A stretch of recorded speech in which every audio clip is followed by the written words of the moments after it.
जय हिंद। मैं सहायक आचार्य सहदीप सिंह, राजकीय महाविद्यालय इटावा। आज हम अध्ययन करेंगे संघात्मक शासन व्यवस्था अमेरिकी संविधान के संदर्भ में। तो आइए देखते हैं अमेरिका की संघीय व्यवस्था की क्या क्या विशेषताएं हैं। अमेरिका की संघीय व्यवस्था दुनिया की सबसे आदर्श संघीय व्यवस्था मानी जाती है और दुनिया में अमेरिका की संघीय व्यवस्था का अनुकरण किया जाता है। हाँ, सबसे पहले देख लेते हैं संघीय व्यवस्था के मायने क्या है। संघात्मक व्यवस्था, संघात्मक व्यवस्था वे व्यवस्थाएं होती हैं जहाँ केंद्र और राज्य सरकारों में शक्तियों का वितरण किया जाता है। इस आधार पर व्यवस्थाओं को दो श्रेणियों में बांटा जा सकता है, एक एकात्मक व्यवस्थाएं और संघात्मक व्यवस्थाएं। जहाँ वितरण केवल केंद्र सरकार में शक्तियाँ निहित होती हैं वहाँ एकात्मक शासन होता है, और जहाँ शक्तियों का विभाजन केंद्र और राज्यों में पाया जाता है वहाँ संघात्मक शासन व्यवस्थाएं होती हैं। इसके अलावा संघात्मक शासन व्यवस्थाओं में जो इकाइयाँ हैं वो केंद्र के सबऑर्डिनेट ना होकर स्वायत्त रूप में होती हैं। तो आओ देखते हैं। ये कहा जाता है कि अमेरिकी संविधान में कहीं पर भी संघीय शब्द का प्रयोग नहीं किया गया है, लेकिन फिर भी इसे संघीय संविधान कहा जाता है और वर्तमान समय में सभी व्यक्ति संयुक्त राज्य अमेरिका को संघीय शासन का आदर्श उदाहरण मानते हैं। आइए देखते हैं प्रमुख विशेषताएं। राज्यों की स्वतंत्रता और राष्ट्रीय एकता का सामंजस्य, प्रभुत्व शक्ति का दोहरा प्रयोग, शक्तियों का विभाजन, संघ और राज्यों में मतभेद, दोहरी नागरिकता, संविधान की सर्वोच्चता, स्वतंत्र और सर्वोच्च न्यायपालिका। इसके अलावा वहाँ पर संघीय शासन की दो गौण विशेषताएं भी पाई जाती हैं। वो है कि सीनेट में सभी राज्यों का समान प्रतिनिधित्व और कोई भी संशोधन राज्यों की बिना सहमति के नहीं होता। तो आइए देखते हैं एक एक विशेषताओं को सरल ढंग से समझने की कोशिश करते हैं। जैसे राज्यों की स्वतंत्रता और राष्ट्रीय एकता का सामंजस्य। जैसा कि कहा गया है कि संघीय शासन में शक्तियों का विभाजन होता है केंद्र में और राज्य में। जैसा अमेरिका के संदर्भ में अगर हम बात करें तो अमेरिका अपनी स्वतंत्रता से पूर्व बहुत सारे छोटे छोटे राज्यों में बटा हुआ था, छोटे छोटे उपनिवेशों में बटा हुआ था, परंतु उन उपनिवेशों ने इकट्ठे होकर एक संघ का निर्माण किया और अपनी स्वतंत्रता को कायम रखने की इच्छा भी जताई। तो सुरक्षा के लिए संघ बनाया और अपनी स्वतंत्रता भी रखी, और ये ही व्यवस्था आज तक प्रचलित है कि राज्य स्वायत्त हैं, स्वतंत्र हैं और संघ भी कायम है। तो अमेरिका के संघ के बारे में कहा जाता है कि वह अविनाशी राज्यों का अविनाशी संघ है, यानी ना तो वहाँ संघ को नष्ट किया जा सकता, ना ही वह संघ की इकाई राज्यों को नष्ट किया जा सकता। दूसरी विशेषता है प्रभुत्व शक्ति का दोहरा प्रयोग। प्रभुत्व शक्ति के दोहरे प्रयोग का अर्थ है कि संविधान में केंद्र और राज्य दोनों को शक्तियां संविधान से प्राप्त होती हैं। संविधान में शक्तियों का विभाजन दिया हुआ है। इस प्रकार दोनों एक दूसरे से स्वतंत्र हैं, यानी राज्य केंद्र के अधीन नहीं हैं, संविधान से शक्ति प्राप्त करते हैं। यह है प्रभुत्व शक्ति का दोहरा प्रयोग। अगला है शक्तियों का विभाजन। संविधान में शक्तियों का विभाजन किया गया है, जैसा कि संघीय शासन में होता है। संविधान में शक्तियों का विभाजन किया गया है, इसी प्रकार यहाँ भी किया गया है, लेकिन इसके कुछ आधार हैं। यहाँ पर पहला है कि संविधान में संघ सरकार की शक्तियों का वर्णन किया गया है और राज्य सरकार की शक्तियों का वर्णन नहीं किया गया है।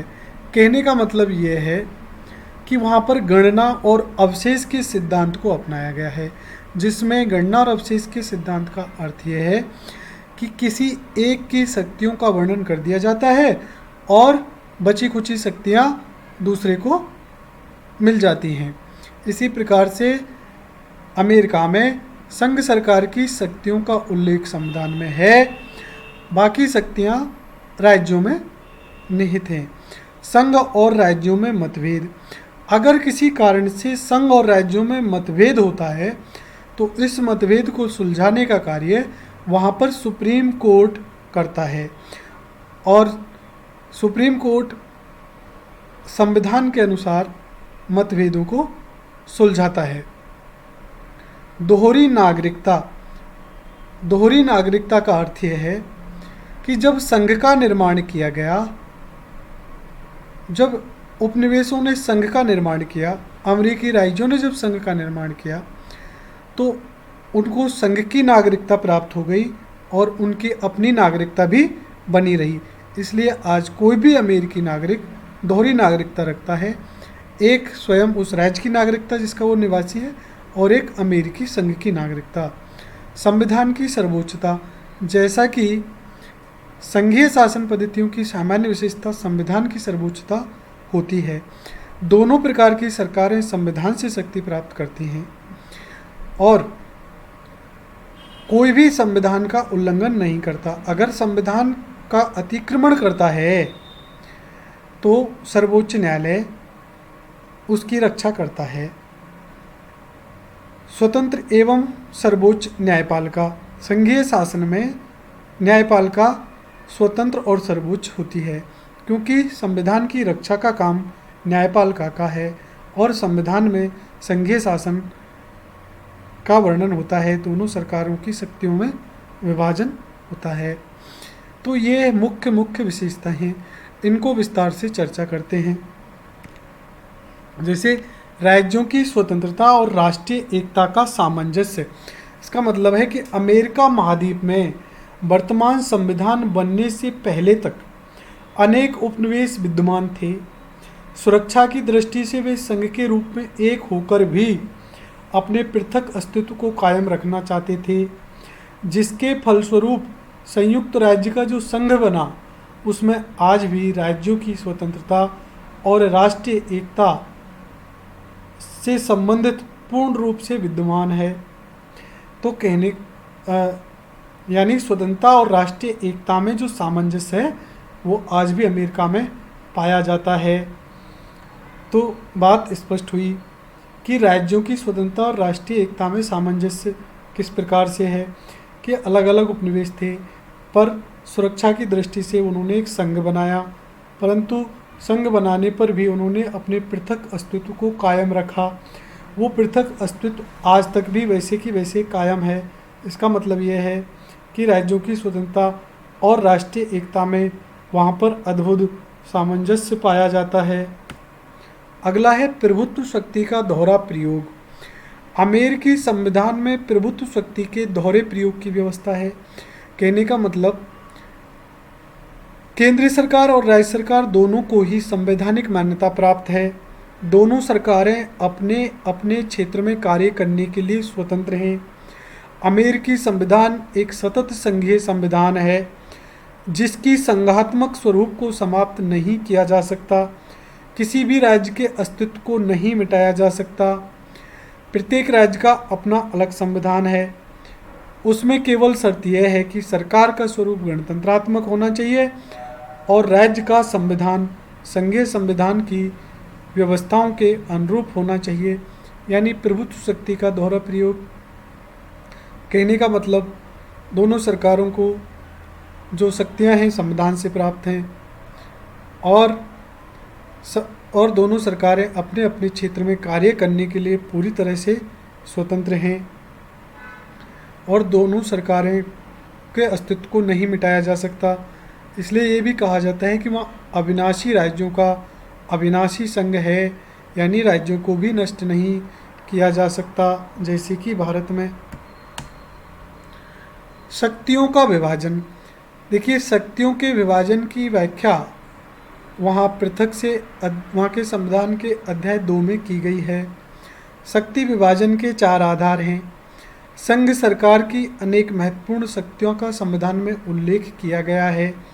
यानी यह कह सकते हैं कि गणना और अवशेष के सिद्धांत को अपनाया गया है। गणना और अवशेष में किसी एक इकाई की शक्तियों को लिखित में वर्णन कर दिया जाता है। शेष बची हुई शक्तियाँ दूसरे में निहित होती हैं।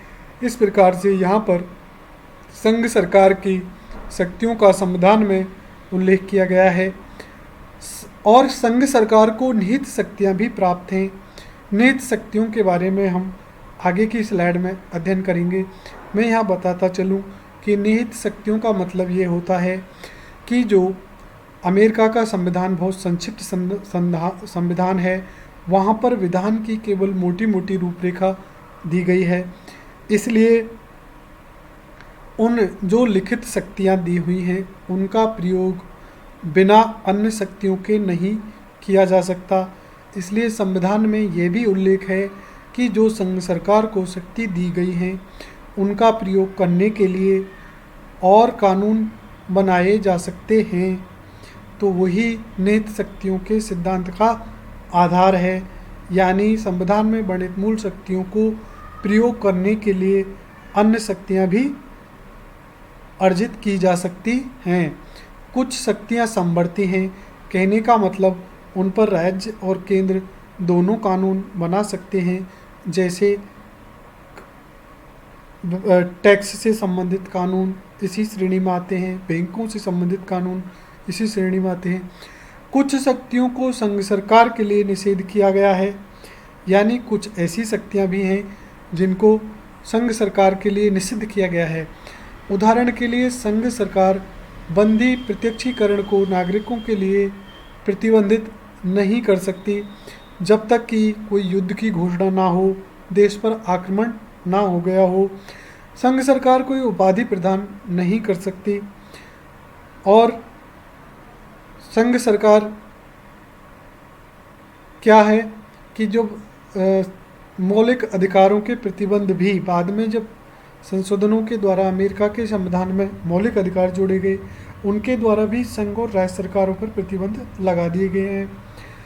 कुछ शक्तियाँ राज्य सरकारों के लिए भी निषिद्ध हैं, जैसे वो संघ नहीं बना सकते, दूसरे राज्यों से संधि नहीं कर सकते, इस प्रकार की शक्तियाँ हैं।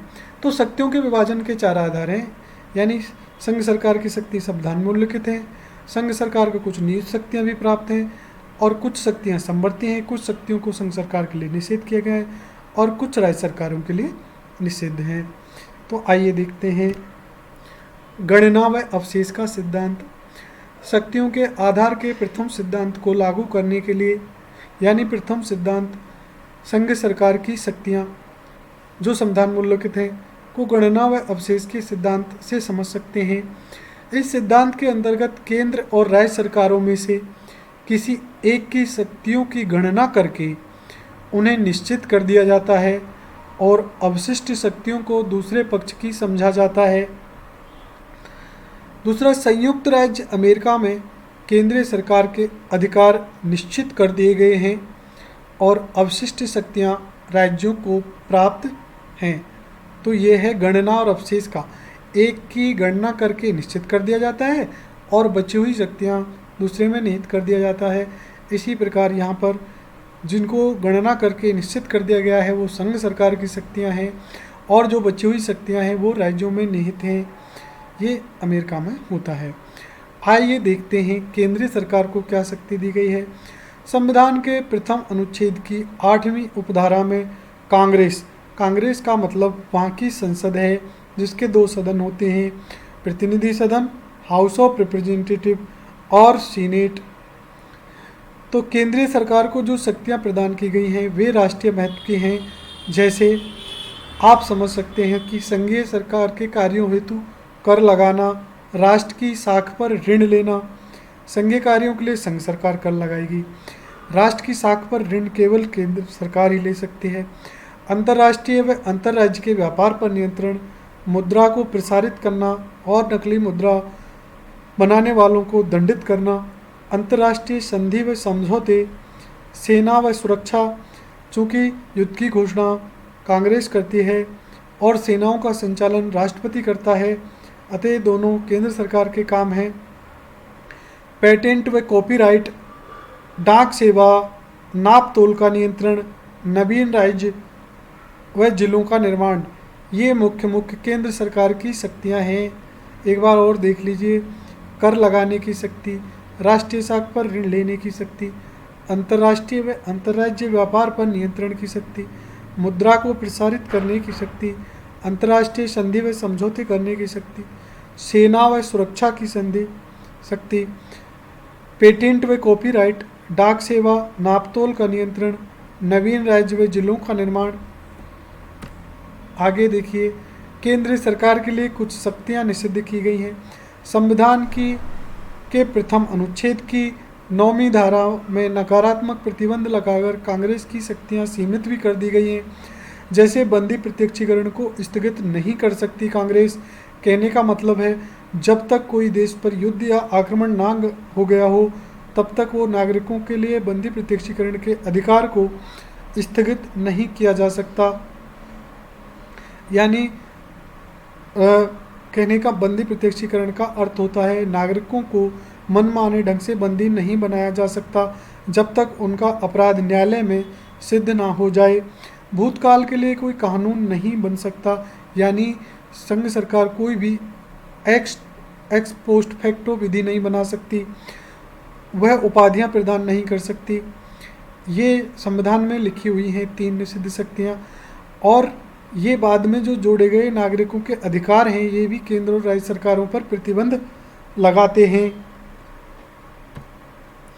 अब है राज्य सरकारों के लिए निषिद्ध शक्तियां। राज्य को संधि करने तथा राज्यों के साथ संवर्ग या संघ की स्थापना करने का अधिकार नहीं है। राज्य सिक्के नहीं डाल सकते। राज्य शांति के समय सेना या युद्धपोत नहीं रख सकते। राज्य किसी विदेशी शक्ति से समझौता नहीं कर सकते। वे दास प्रथा की स्थापना नहीं कर सकते। वे संयुक्त राज्य अमेरिका के किसी नागरिक के विशेषाधिकार को कम नहीं कर सकते। सभी विधि के समान संरक्षण से किसी को भी वंचित नहीं कर सकते, यानी राज्य विधि के समान संरक्षण से किसी को वंचित नहीं कर सकते। रंग भेद के आधार पर राज्य सरकार व्यक्तियों को उनके मताधिकार से वंचित नहीं कर सकती। ये भी सभी शक्तियाँ जनता में निहित मानी जाती हैं और राज्य सरकार उसमें हस्तक्षेप नहीं कर सकते। तो ये है शक्ति विभाजन। तो शक्ति विभाजन के मूल आधार ये हैं जिनकी व्याख्या 2 में की गई है, यानी संघ सरकार की शक्तियाँ, संघ सरकार को निहित शक्तियाँ और कुछ संवर्ती और शक्तियों का जो संघ सरकार के लिए निषेध किया गया है और राज्य सरकार के लिए निषेध, ये हम पढ़ चुके हैं। आइए अब संघ और राज्यों में मतभेद। देखिए, संघात्मक शासन व्यवस्था में संघ और राज्यों में मतभेद होते रहते हैं, और यदि कभी संघ और राज्यों के बीच किसी प्रश्न पर कोई विवाद उठ खड़ा होता है तो उसका अंतिम निर्णय सर्वोच्च न्यायालय करता है। किसी समय किसी व्यक्ति अथवा अधिकार के संबंध में मतभेद स्थापित हो जाने पर वह शक्ति उस समय तक उस राज्य की होती है जिस समय तक निश्चित नहीं हो जाता कि उस शक्ति के प्रयोग का अधिकार राज्य का नहीं है अथवा उस पर केंद्र सरकार को अधिकार है। कहने का मतलब, अगर मतभेद होता है तो निर्णय सर्वोच्च न्यायालय में होता है, और जब तक निर्णय विचाराधीन रहता है तब तक उस शक्ति का प्रयोग राज्यों में ही निहित होता है। अब है दोहरी नागरिकता। संयुक्त राज्य अमेरिका के संघ की स्थापना के बाद यद्यपि राज्यों के निवासी संघ के नागरिक बन गए, तथापि उनके अपने राज्य की नागरिकता का लोप भी नहीं हुआ। इस प्रकार दोहरी नागरिकता का उदय हुआ, एक संघ की और दूसरी राज्य की। अमेरिका में दोहरी नागरिकता विद्यमान है, परंतु वहाँ पर किसी भी प्रकार का पृथकतावाद नहीं है, यानी वहाँ राष्ट्रीय एकता में और राज्यों की स्वतंत्रता में पूरी तरह से सामंजस्य पाया जाता है।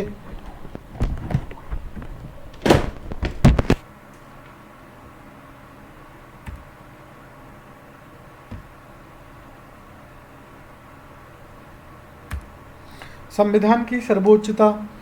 संविधान की छठी धारा की दूसरी उपधारा ने यह स्पष्ट रूप से कर दिया है कि संविधान की सर्वोच्चता है। जब कभी संघ अथवा किसी राज्य के कानून का संविधान से विरोध हो तो संविधान की विजय होती है, क्योंकि ऐसे विरोध में सर्वोच्च न्यायालय का निर्णय अंतिम होता है। संविधान देश की सर्वोच्च विधि है। संविधान ही केंद्र और राज्य सरकारों की शक्तियों का स्रोत है। वही शासन की शक्तियों का विभाजन करता है। अतः शक्तियों के अतिक्रमण का अर्थ है संविधान का अतिक्रमण। तो देखिए, जहाँ पर संघीय शासन होता है वहाँ पर संविधान की सर्वोच्चता पाई जाती है, और संविधान की सर्वोच्चता को साबित करता है सुप्रीम कोर्ट न्यायालय, और वहाँ का संविधान supreme law of the land होता है। इसका मतलब ये है कि ना तो केंद्र सरकार ना ही राज्य सरकार संविधान का उल्लंघन कर सकते हैं, और अगर ऐसा होता है तो सर्वोच्च न्यायालय न्यायिक पुनरावलोकन के अधिकार के तहत उन जो संविधान से सम्मत विधि नहीं हैं उनको अवैध घोषित कर देता है। इस प्रकार से अंतिम रूप से संविधान की ही विजय होती है। यद्यपि न्यायिक पुनरावलोकन स्पष्ट रूप से संविधान में वर्णित नहीं है, परंतु वहाँ न्यायाधीशों के द्वारा संविधान की व्याख्या के द्वारा इसको अपना लिया गया है। स्वतंत्र व सर्वोच्च न्यायपालिका, ये स्वतंत्र व सर्वोच्च न्यायपालिका संविधान की धारा 3A के अनुसार संयुक्त राज्य अमेरिका की न्याय शक्ति एक सर्वोच्च न्यायालय और समय समय पर कांग्रेस द्वारा स्थापित न्यायालयों को सौंप दी गई है। सर्वोच्च न्यायालय संविधान की रक्षा करता है और उसका स्पष्टीकरण करता है। संविधान के प्रतिकूल समझने पर वे किसी भी कानूनी कार्य अथवा आदेश को अवैधानिक व अवैध ठहरा सकता है, यानी न्यायिक सर्वोच्चता पाई जाती है। निहित शक्तियों का सिद्धांत, आइए देखते हैं। जब हमने शक्ति विभाजन के आधार पढ़े थे तो उसमें एक था निहित शक्तियों के सिद्धांत। निहित शक्तियों से अभिप्राय क्या है? संयुक्त राज्य अमेरिका का संविधान अत्यंत संक्षिप्त है। इसमें विधान की मोटी रूपरेखा मात्र दी गई है। संघ सरकार की शक्तियां निश्चित रूप से लिखित और स्थिर हैं, परंतु इन शक्तियों की सूची बड़ी सामान्य है। उसमें ऐसी विभिन्न शक्तियों की कोई चर्चा नहीं की गई है जिनका प्रयोग किए बिना संघ अपनी उन शक्तियों का प्रयोग पूरी तरह से नहीं कर सकता जिनकी चर्चा संघ सूची में है। इस सिद्धांत की उत्पत्ति अमेरिकी संविधान के अनुच्छेद 1 की उपधारा 8 के इन शब्दों से हुई है कि उपर्युक्त शक्तियों के कार्यान्वयन हेतु सभी आवश्यक और उचित कानूनों का निर्माण करने की शक्ति कांग्रेस को प्राप्त होगी। इस स्थिति का परिणाम यह हुआ कि समय समय पर संविधान में प्रदत्त अपनी मुख्य शक्तियों के उपयोग के लिए आवश्यक अन्य शक्तियों को भी संघीय सरकार अपने हाथ में इस आधार पर ले लेती है, और ये शक्तियां भी संविधान में वर्णित मूल शक्तियों में निहित हैं। जॉनसन के शब्दों में निहित शक्तियां वे शक्तियां हैं जो संविधान की संरचना के फलस्वरूप विकसित हुई। तो अब मोटे मोटे रूप में निहित शक्तियों का मतलब क्या हुआ? मोटे मोटे रूप में निहित शक्तियों से तात्पर्य है कि जो शक्तियां संविधान में वर्णित हैं, चूँकि संविधान में शक्तियां अत्यंत संक्षिप्त रूप से प्रयोग में वर्णित की गई हैं, इसलिए जब उनको लागू किया जाता है तो अन्य शक्तियों की भी आवश्यकता होती है जो उनकी पूरक शक्तियां होती हैं। इसलिए जो ये शक्तियां होती हैं यही निहित शक्तियां होती हैं।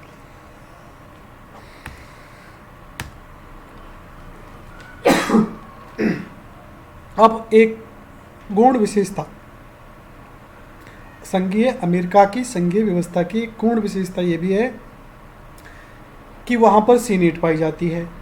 सीनेट में राज्यों का प्रतिनिधित्व करती है। सीनेट में राज्यों का प्रतिनिधित्व समान रूप से होता है, यानी अमेरिका में वर्तमान समय में 50 राज्य हैं। हर एक राज्य सीनेट में 2 सदस्य भेजता है, इसलिए वहाँ पर सीनेट में राज्यों को समानता दी हुई है। ये भी संघीय शासन व्यवस्था का एक लक्षण है। दूसरा, जहाँ अमेरिका के संविधान में जब संशोधन किया जाता है तो उस संशोधन की पुष्टि कांग्रेस के दोनों सदन, प्रतिनिधि सदन और सीनेट अपने विशेष बहुमत से पारित करने के बाद राज्यों के 3/4 समर्थन की भी आवश्यक होता है, तभी कोई संशोधन हो सकता है। इसलिए कहा जा सकता है कि अमेरिका संघीय शासन व्यवस्था का एक आदर्श उदाहरण है। ओके, धन्यवाद। जय हिंद।